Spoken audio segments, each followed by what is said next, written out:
wabarakatuh. Kembali kami akan membacakan pertanyaan di sosial media. Itu yang datangnya dari hamba Allah dari Brebes. Assalamualaikum warahmatullahi wabarakatuh. Assalamualaikum. Semoga Allah senantiasa melancarkan urusan-urusan Buya. Amin. Amin. Amin. Buya, saya bingung.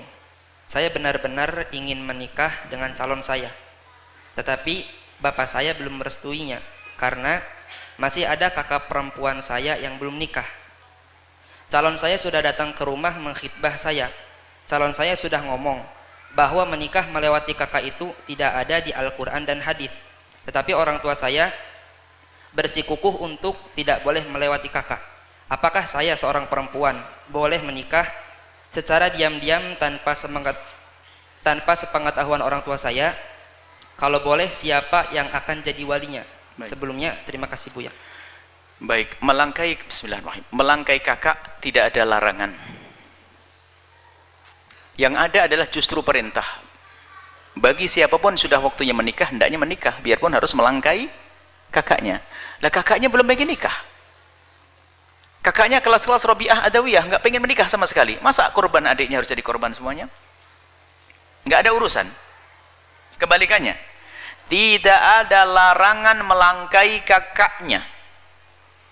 Akan tapi justru ada anjuran kalau seorang adik ternyata sudah bergolak syahwatnya, takut terus-terus dalam zina, masuk wilayah wajib, maka wajib, bukan sekedar boleh, wajib melangkai kakaknya. Karena mungkin kakaknya adalah kelas-kelas ulama-ulama yang nggak mau menikah. Baik, satu. Jadi nggak ada larangan itu, larangan melangkai. Kemudian, hei para orang tua, jangan sampai Anda korbankan anak-anak Anda gara-gara kakak pertama, kakak yang tua belum menikah. Anda harus melihat keinginan mereka. Pandang mereka sebagai seorang wanita, seorang anak gadis, bukan seorang anak saja. Kadang seorang bapak tuh melihat anaknya anak terus. Dia bukan sebagai anak lagi, tapi sebagai anak sekaligus seorang gadis yang punya kebutuhan pribadi yang tidak bisa diwakilkan kepada siapapun. Makanya kalau Anda sudah punya anak gadis, biar betul anak urutan yang kelima, keempat sebelumnya belum menikah, kalau dia sudah berani membicarakan urusan pernikahan, berarti sudah mendesak urusan yang itu.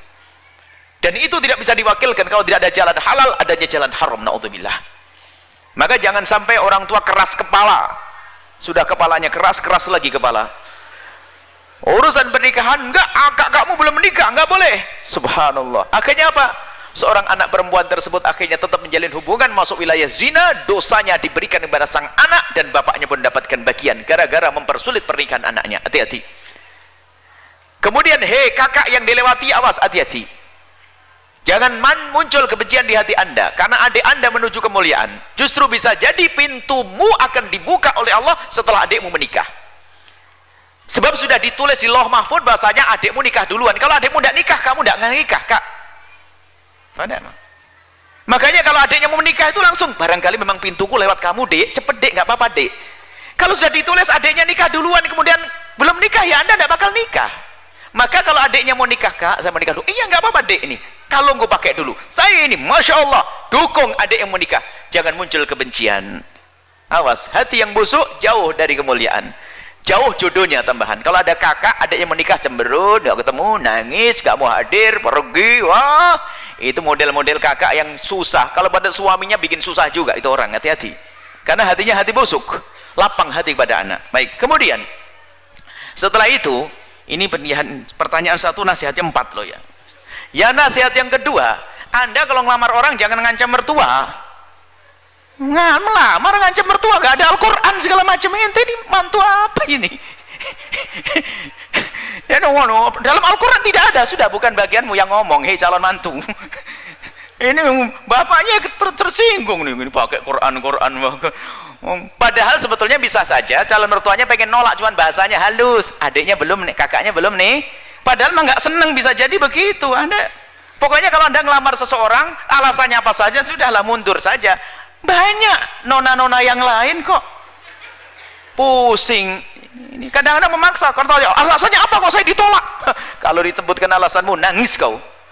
Ini, jadi ini adab dalam apa? Yang keempat. Nasihat yang keempat. Nasihat yang keempat adalah, hei anak yang solehah, luluhkan hati orang tuamu. Nggak perlulah sampai kawin lari seperti itu. pun orang tua adalah tetap orang tua. Maka kami tetap menghimbau dalam keadaan apapun, kalau bisa tetap diluluhkan orang tua. Siapa yang bisa meluluhkan orang tua? Anda bisa orang tua Anda bawa kepada ulama, kepada ustadz, atau siapa saja bisa datang ke sini, akan kita fahamkan.